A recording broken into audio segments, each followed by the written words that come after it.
Goeiemôre julle. Soos julle kan sien, vanoggend is ek vroeg hierso by Monument Toyota hier in Rodepoort, waar die grondpad so bakkie gou ingehoek is. Okay, dis nie 'n bakkie nie, dis 'n Hilux. Ja, daar's hy. So ja julle, maar klein dingetjie gou vanoggend. Jy weet, ek het vanoggend daai sleutel van die Hilux oorhandig aan die service provider of die service konsultant. En sodat ek hulle vertrou met my Hilux en vertrou dat hulle goeie werk sal doen.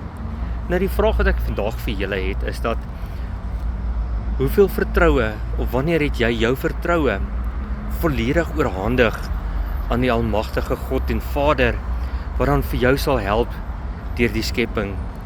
Het jy al daai volledige vertroue oorhandig en gesê, God almagtig, vandag gee ek alles oor aan U. Ek vertrou op U alleenlik, want my vertroue kan niks beteken as ek dit nie alleenlik oorhandig aan U nie.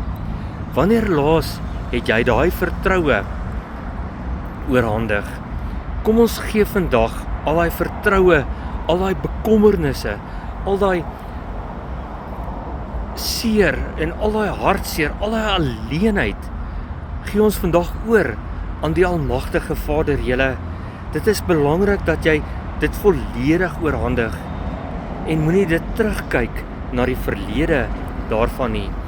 Maar vandag wil ek vir julle bid en ek wil vir julle elkeen oormoedig en aanmoedig. Julle, vandag is die dag, gee daai bekommernisse wat julle het aan die hemelse Vader oor en hy sal vir jou uitkoms gee in hierdie dag. Julle mag julle 'n lekker dag hê en mag julle geseënd wees.